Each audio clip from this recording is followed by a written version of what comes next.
going to take a couple minutes to just share one thing, and then we're going to get to the meat of this annual meeting. I'm super excited about the guests we have tonight. One of the things I want to share just a teeny bit about, some of the lessons we have learned and where our focus is going forward.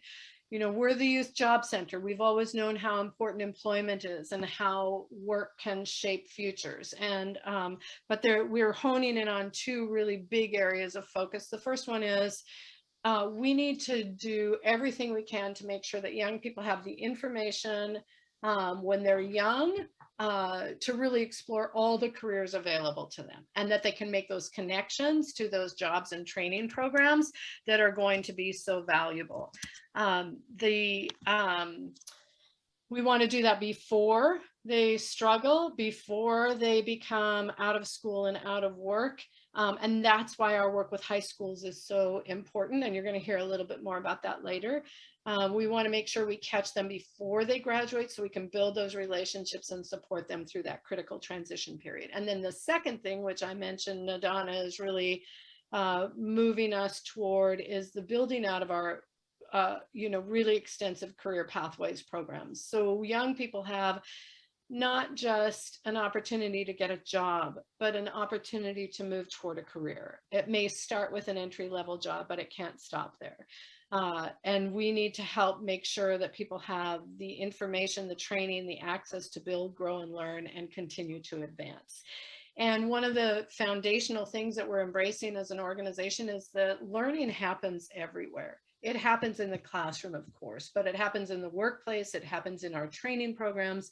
It happens with each other. It happens in our communities. And so we're really excited about this moment in time and the intersection of all the things we're doing and how that focus is really going to help us serve young people into some really powerful ways.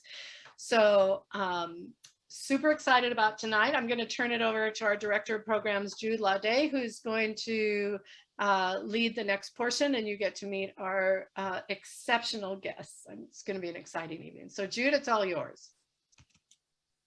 Thank you, Karen. And we continue to be grateful for you, for your leadership, and that of the Board of Directors. We truly are grateful for your leadership again. And while I'm going to jump on board, while everyone is saying they're super excited about all of the great things and developments going on with the organization, the growth, and being here tonight to share all of this with you all, I am also super excited. And thanks again for being here. Before we go any further, just a quick note. Before, you might want to adjust your viewing to speaker view so that you can see your guests more clearly as everyone is speaking. Okay, well, tonight we're super excited again because we're honored and fortunate to have two very special guests with us this evening. The first is Dr. Ernesto Matias. He is the Education Officer for the Illinois State Board of Education. And we also have with us this evening Tamara Boston. She is an Assistant Branch Manager at Wintrust Bank. And most importantly, she is a former participant of our very own YJC and is truly a shining and up-and-coming professional. And we're so proud of her. Allow me to share a brief bio of the two of them. First, Tamara Boston. Tamara was recently promoted to become the youngest Assistant Branch Manager with Wintrust Bank, running one of the busiest branches with highest deposits throughout the year. Tamara is a previous participant in YJC programs, as I stated before, referred in January of 2018 by the City of Evanston Youth and Young Adult Outreach Team. For years, Tamara had planned to go to college, prioritizing her grades and community involvement. YJC connected Tamara with Wintrust Bank in March of 2018, and Tamara has excelled in her work at the bank, building great relationships with peers and supervisors, and being promoted three times since then. Congratulations, Tamara. Just a quick story, which I've already shared with Tamara when I first met her. I've been with the agency for about a year, which I'm thrilled about. And soon after I got here, I learned the story of Tamara. Well, what I did was I would tell that story to anyone and everyone who would listen. So about a week ago, we met on a Zoom call, just prepping for this evening. And it dawned on me then that the young lady that I was speaking to was the one that I had been bragging about all this time. So we had a laugh about that, but I did ask her if it was okay to continue bragging about her amazing story. And of course, she said yes. Next, Ernesto Matias. Dr. Ernesto Matias is a strong instructional and cultural leader with a solid record of improving student outcomes. He started his professional teaching career in Montana as a social studies educator in 1990. During his teaching career, which spanned from 1990 to 1999, he was nominated for District Teachers of the Year in 1994 and the Golden Apple Teacher of the Year Award in 1999. In the early 2000s, yes, we can clap for him. Those are great accomplishments. Thanks, Garrett. In early 2000s, he won the Associated Colleges of Illinois' Shining Example of Liberal Arts Leadership Award and the Arnie Duncan Award for Educational Equity in 2009.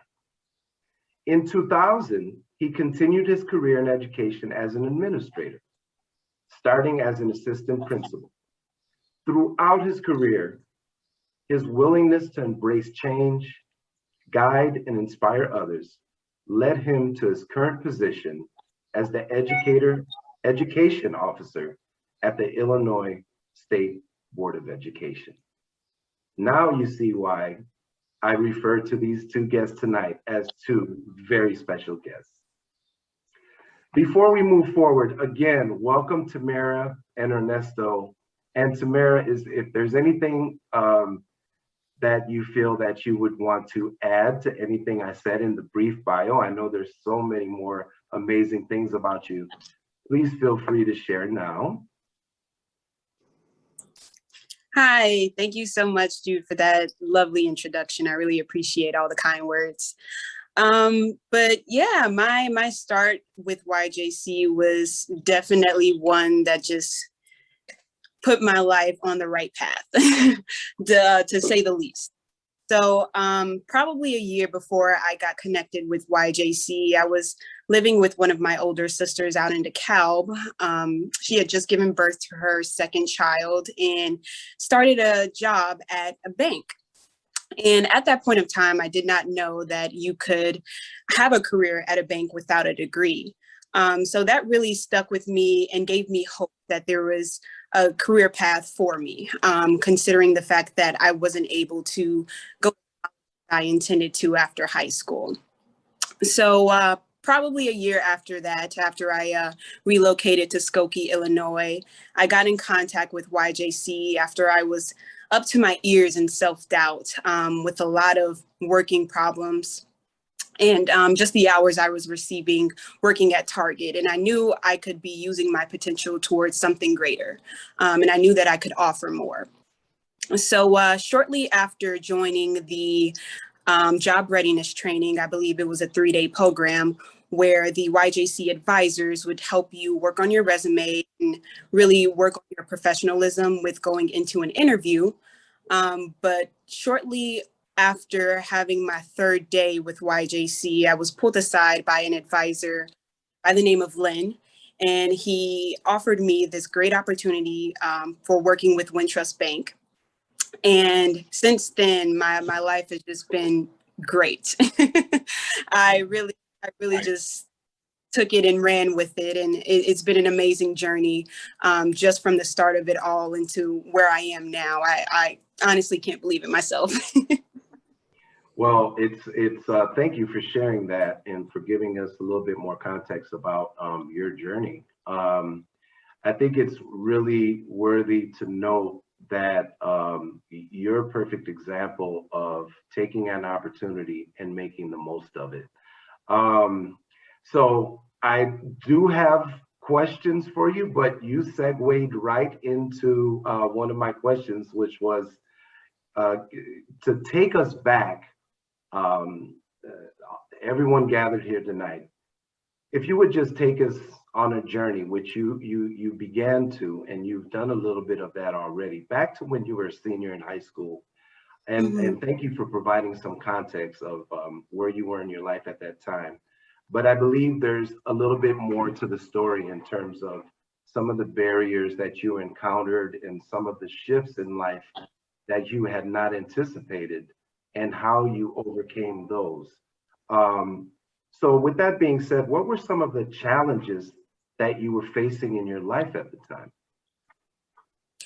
Well, right after high school, as I said before, intended on going straight to college. I had got accepted into every college I applied to, Spelman, UIC, University of Iowa, the list goes on. And I really had very high hopes with a couple scholarships to go with it. But at the end of the day, it just wasn't enough. There wasn't the financial support that I needed at home to go to college and really make the decisions that I wanted to for myself. So at that point of time, I knew that I couldn't just sit down and let everything weigh on me. I knew that I needed to keep pushing and use my potential in other ways so that it wouldn't go to waste. But really, the financial aspect was the hardest part, because nobody really prepares you for that. As a high school student, you just kind of think, all right, this is what I'm passionate about. This is the career that I want to partake in. But definitely, it hits you in a different way when you know you tried everything to get to that point, and still things out of your control stopped you from pursuing that. So it was a very difficult point in my life, but I knew that until I was able to provide for myself and take the education that I wanted, I had to provide for myself in other ways. And I knew that Target definitely wasn't the way to do that, or at least not for long. Wow, truly amazing. It really speaks to your resiliency as a human being. You would not be denied. And just a remarkable story of overcoming obstacles and challenges, especially in light of the fact that they were unknown to you as you were transitioning out of high school and you had to deal with the unexpected. You thought you were on your way to college, but there was something else great in store for you where your learning could continue. So thank you for sharing that. And just want to share with all of us who are gathered here today that within these, and I think you've seen this demonstrated already, that we're hopeful that with Ernesto and Tamara sharing of their stories and how stories like this really illustrate the perfect match of the work that we do to help the learning to continue as young adults transition out of high school, and to give them choices and options that are best fit for them, meeting them where they are. These stories are filled with hope. And that's what we truly believe in. And as you will listen to Ernesto, you heard that with Tamara. She continued to have hope. And I think you'll find the same with Ernesto when he tells his story. Ernesto, how are you doing? Thanks I'm again doing for well. coming. No problem. Can you hear me well? Yes, I can. Yes, I can. Okay. Well, it is a pleasure again and an honor to have you with us here today. We were also excited when Karen confirmed that you were going to be able to be with us. So we appreciate your presence this evening. My question to you, Ernesto, especially in light of what we've heard so far from Tamara, how she encountered the unknown, which was she had to come to the realization that She wasn't going to be able to pay for college. Her family wasn't going to be able to pay. That's not what she was banking and planning for. She still overcame, and she's a story and a testament to that thirst to really achieve your goals. My question to you as an educator would be, can you share with us what the Illinois State Board of Education's perspective on the range of career options that exist, not purely a four-year college experience, but on the range of options? Yeah, I'm glad that you mentioned that, because I believe that we live in a time period where other job opportunities, post-secondary opportunities, need to share the same platform that higher ed has for years. I think that when you talk about Perkins 5, for example, and the pathways that Perkins avails itself to the majority of the students in Illinois, it is an opportunity to get kids to become plumbers, electricians, get kids to think about other pathways to pursue life, liberty, right?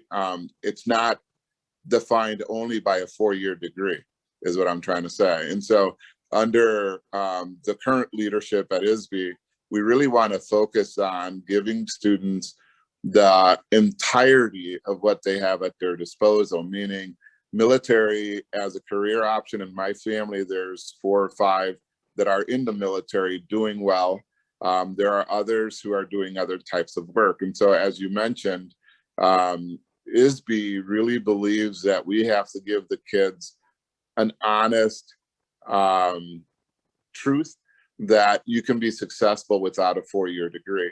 You can be successful with a 2-year degree. You can be successful in a trade. You can be successful in other venues as long as it's honest work, as long as it's work that's productive, as long as it's work that produces. It's what we want for all of our students in the great state of Illinois, is the opportunity to connect them with whatever career goals they have, and then coach them, mentor them, bug them, get them to wake up to the reality that they have skills and talents that are untapped. And if they have the right people helping them, they too can achieve their own greatness. That really resonates with me.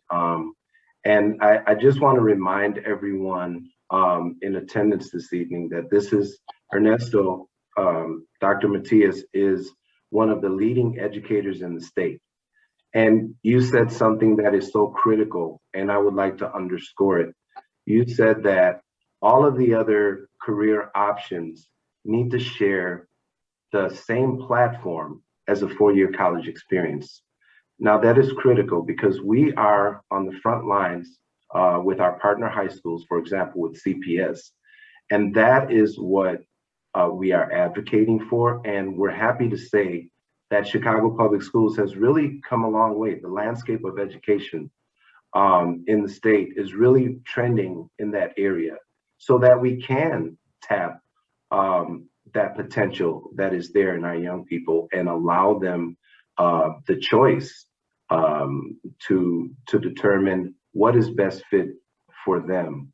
So thank you so much for really stressing that point, that other career options deserve the same platform. And we're actually seeing that. A case in point for the Learn, Plan, Succeed graduation requirement for Chicago Public Schools. There are 5 or 6 buckets, and these all have to be verified that you're going to take advantage of one of these options, and you have to illustrate that by providing evidence. The Youth Job Center and the work that we're doing checks off 2 of those buckets, certification programs and other credentials, and also workforce readiness and placement into employment. So we're really seeing some advancement in terms of creating a platform that is inclusive of ranges range of options that are available to our young people post-high school. Thank you for that. Tamara, I'd like to come back to you. My question for you, Tamara, would be, what would have made it easier for you to overcome, well, first of all, to be aware of the career options that you had access to before the point of transitioning out of high school, and also what would have made it easier for you to access those opportunities? Because it seems like it was just the right time, at the right place, the right partner in YJC, and in you, a willing participant that was driven to accomplish your goals in spite of the challenges and the barriers that you faced. What would have made it easier going back to senior year when you think about that? Yeah, so I believe that the resources available in the community were made more apparent. That definitely would have been easier on me of making this second choice other than a 4-year college. So I remember during my senior year of high school, there was a career fair, but there wasn't many options, or at least many options that appealed to me. So it was really only the colleges, a community college, the Army, Navy, maybe cosmetology school. And that was pretty much the basis of it. So I really banked on, going to a four-year university to have a successful career, to have a secured future. So to know that that wouldn't happen, it really was a devastating blow, because it kind of felt like there weren't any other options available for me. But after joining YJC and starting this trust bank, I began to become exposed to a lot more resources within the community, meaning that ETHS started doing more career for their students, and not just for juniors and seniors. They were going as little as freshmen. And the fact that they exposed the younger generation as early as they did to all of the career options that were available to them really gave me hope and opened my eyes to everything that was available, even things that I didn't know at the time I graduated. So really just making the resources more available in the community and making them more apparent on the different social media platforms, and just casting a bigger net for our youth, so that they know that there's people and communities out here willing to help them with whatever path they chose. Thank you. Thank you for that, giving us insight from a student lens. So we're hearing from those who we serve from that lens, which is really informative and helps inform our work. So we really want to thank you for that. Then we're hearing from one of the leading educators in the state. And that brings me to this, this helps to segue to this point. What we have learned from experiences such as yours is that our exposure and awareness work has to happen early on in the lower levels at high school. Exposure and awareness. And as the students matriculate through to junior, going into senior year, we have to position them by the time they get to senior year to work on accessing those opportunities. And I think that stories such as yours have been really teachable moments, a lot of lessons learned, and we hear you loud and clear. Thank you for sharing that. Dr. Matias, as we're in schools and we're working on awareness and exposure for lower levels, 9th and 10th grades, for example, we realize, well, our experience is that it takes collective and collaborative work. We have to be good, functional partners with those in the schools. We have to work collectively to identify opportunities to access students, and so that we provide that awareness and exposure, and then work with the school staff to ensure that we lose as few students as possible as they come out of high school, kind of creating a safety net, so that they don't end up being disconnected to work or school. And that brings me to this, Dr. Matias. In your opinion, how important is the collective cross-sector collaboration that needs to happen? Like agencies such as ours, working in close collaboration with the schools, also working with employers and other members of the community, the state for funding, and other sectors of our community. In your estimation, how important is that approach to helping our young people achieve the outcomes that we know that they have the potential to?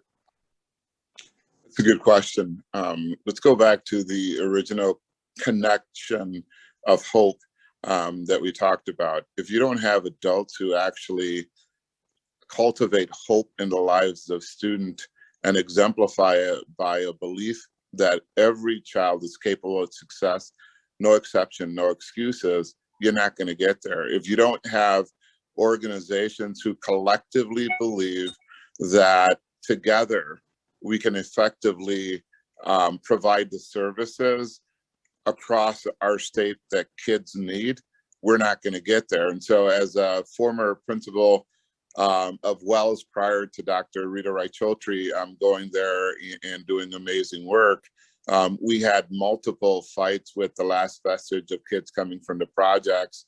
And one of our desires was to create hope in them. And so in the process of doing that, I started greeting them after my first year, 2008, November, and trying to hug every kid that came into our building.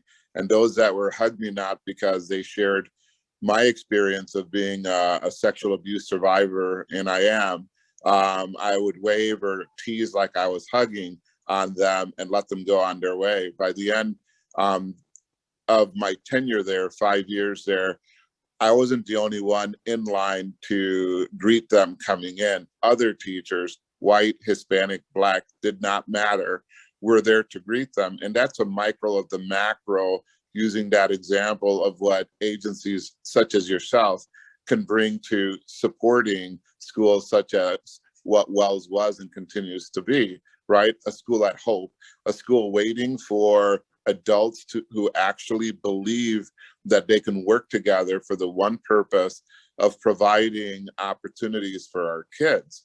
And I would say this, in a time of great divide in our country, Biden talked today, and we know the mask mandates and all of that, your job is now harder, right, to do. And we got to speak healing to our school leaders that you will be working with. We got to speak healing to the students and allow them to understand that we've not given up on them. They've had interrupted instruction now for just about 2 years, and this year is going to be in and out again. And it's the human belief, the agency belief, your belief that may carry the day. And so I think that it's critical that the village be truly a village, interconnected with the whole purpose of helping the children. And kind of like the religious analogy, we are the body of Christ or so, I would say that all of you guys present the best in our society that we have to offer. Passionate, compassionate people who absolutely want to impact the lives of students. You can't do it alone. You need partners to do it, because where YJC may be able to reach certain students, maybe someone else can reach other students, but together you're reaching more students. And so I love your question. We need people of hope to really believe that our kids are capable of success, and we're going to get there.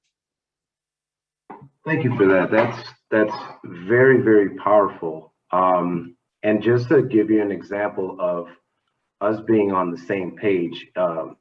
At YJC, we have begun to incorporate social emotional learning and integrate it into our training. Not from a therapeutic lens, but just from a lens of understanding that we're dealing with whole people, and that just teaching someone how to present well at an interview or how to craft a resume, we have to deal with the whole individual. And that means the assets, recognize those assets, and then some of the barriers that may be in the way of them achieving their goals. And so we do have an assessment as our participants come through our doors to help identify some of those assets and some of those areas of needed growth. So that's why I say it's very powerful for you to say this, because this is about hope, as you say, and I'm going to underscore that again. It's about hope in humanity. Like, everyone that walks through our doors has the potential to be great at what they're meant to be great at, and to give them the platform to be able to be their authentic selves, to grow and develop. It's what we love to do at YJC. So thank you for including us in that equation, because we also do feel like we're all interdependent, and the young people are counting on all of us to be on one accord in support of them. So coming from you, that means a lot. Thank you so much. I have one last question that I would like to pose to the two of you. So Tamara, I'm coming back to you. If you were to have the job for one day to prioritize for the Youth Job Center in terms of what we need to do in this time right now to best serve young adults, to help them to get to where they are trying to be in life, what would you say would be that one thing? I know I'm kind of catching you all off guard, but what would be that one thing? Or if there are two things that you feel are most important for us to do right now? I believe the most important thing right now would be, as Ernesto said, make more connections with the different resources available in the community and the different schools here. Technology is one of the biggest platforms that we have to connect with multiple people at a time. Most of us can't go a day without our phones. So I believe the best way to expand outreach is by meeting the audience where we're at on social media platforms, and just really casting a bigger net so that more people are aware that, again, that there's these resources available to them, and they just don't have to settle with, you know, an average 9 to 5, that they can actually find a career job that'll put them on the right path. Wow. Thank you for that. And again, we're on the same page, Tamara, because, and just this FYI for everyone in attendance tonight, this is part of the growth that we're saying that we're so excited about. And as Tamara said, meeting people where they are. And that also means location. So we're expanding, and we have 3 additional sites now where there is a need. So we're at the American Job Centers in Pilsen and in Chicago Heights at Prairie State College. And we're also in Inglewood at their Business Development Center right there near Kennedy King College. So, and we're here working in the community and with the city of Evanston on career pathways, opportunities, and other opportunities. So thank you so much for saying that, because it helps us to know that we're headed in the right direction, because we are definitely certain that we have to meet people where they are, and not just build something and expect for everyone to come. We have to get out of our comfort zone as well. So that resonates too. So thank you so much for that. Dr. Matias, you have the last word on this question. If you had the job of prioritizing for this agency, what would be your top 1 or top 2 priorities for us? I think the first one would be to develop a statewide strategy. As we sit here, there are rural communities like Shawnee, Cairo, Peru, that have no CBOs in their communities.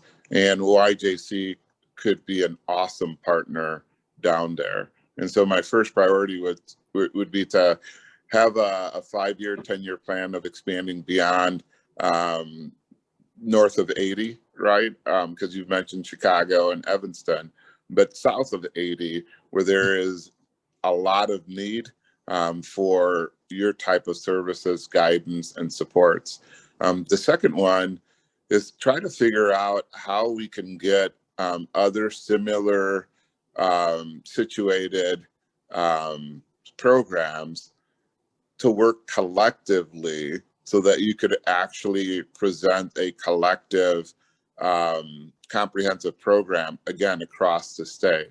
I think that we are in critical times. I think the future of the US and the state of Illinois, with all of these people out of work, with people quitting work almost every day. And we know that the day after the executive order with vaccination a couple of weeks ago, you had something like 73 bus drivers quit in CPS, and then you had additional ones quit. And so this is critical that we have your services uniting with others to train the future workers, the future leaders, in a way that is seamless, if I may say so, in that regards. And so those are the two things. One, as an organization, think about how you can expand south of 80.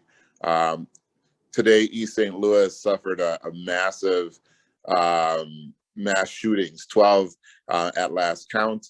Don't know, didn't talk to Superintendent Carver. That'll be a call tomorrow to see, but I know that East St. Louis is always, and he is an up and coming veteran and has done amazing work there, but he needs supports, right? And so I mentioned that because his is a microcosm of what's happening in rural America. And we do know that there's a great divide between urban and rural, and you guys could be a bridge to rural to help in healing our state.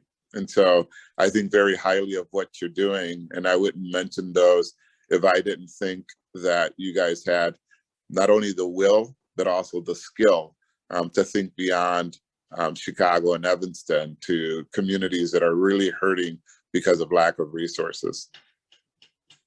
Wow, that again is a pretty powerful. I hope Dr. Matias hasn't made any of the board members nervous about this growth. Because what we have realized, as we're so happy and feel so fortunate to be growing our reach and helping more young adults, we realize that there's a responsibility to manage that growth and keep the quality of our program. So, but thank you for planting that seed and having the confidence in our work to feel that we can have an impact further and wider. So thank you so much. All right, well, that we are at the conclusion of our interview, and I want to send a big thanks and express our gratitude to Dr. Matias and to Mayor Boston. It has been just a great experience getting some insight from you all, especially from your respective lenses. Helps us to put the pieces together. So thank you again for being here this evening. We have a couple minutes for if anybody has any questions that they want to. We've got just about 2 or 3 minutes left. All right, so if there are any questions that anyone wants to put in the chat, please do so now.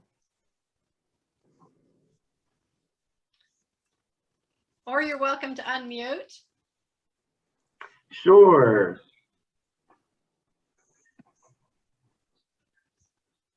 All right. Karen, I'm going to turn it back to you if there are no questions. Okay, great. You can close this out. Okay, great. Thanks very much, Jude. I want There is to, one question, everyone. oh, great. Thanks, Yvonne. No worries. Do you want me to read it, Karen? Yes, please. Sure. This question is from David Klein. I have a question for Tamara. What kept you at Wintrust, and what do employers need to do to step up for programs like YJC?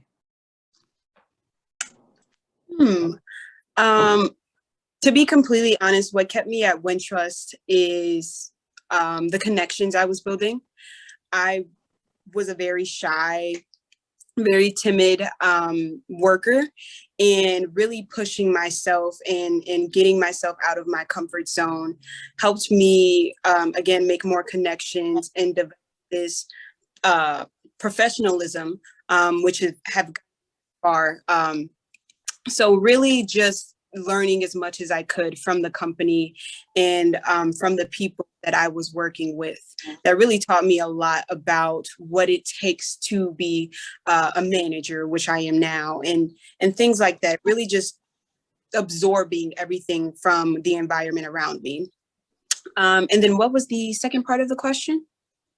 And what can employers do to step up their game for programs like YJC? I added that part. I would say just being more open-minded. A lot of people get rejected. A lot of talented and skilled people get rejected, all because they don't have the degree to back them up on. And I feel like that is probably the biggest misunderstanding ever, because when you turn people away all because they don't have this document to say, hey, I went to school and I did the work. You can bring anybody with the dedication and the heart to really get the job done and have them perform 10 times greater than the person with a degree. So I really believe that just giving a chance to people. I was given the chance, and look where I am now. And that's really all I can say about it. It's just being open-minded to each and every individual that comes across my paths. Thank you so much, Tamara. I think it's about time for us to wrap it up. I know that probably many of you would love to hear from Tamara and Ernesto for the next hour or two. And hopefully we can bring them back for more conversations and someday in person again. I want to say special thanks to you both. Tamara is off on vacation tomorrow, and she took her personal time today to spend time with us. Have a great time. Ernesto is, I'm fortunate enough to be able to snag him every once in a while for breakfast and pick his brain. And we are really, really lucky to have his expertise and his support as a partner. And I just want to go back to the two of the concepts that were brought out tonight around hope and healing. I mean, that is such an important part for us to continue to focus on, the hope of what we have and the healing that needs to be done. Thank you to both of you so much. I'm amazed at the people that do such great work in our communities. We're lucky at YJC to have these incredible partners and individuals, and honored to be part of this work. So thank you all for joining us tonight and being part of our community. Hope you all have a great evening. Thanks. Thank you, Karen. Thank you. If on and chat on your own, you're more than welcome. I Thanks. think Thank Dr. you. Matias was going to say one last word.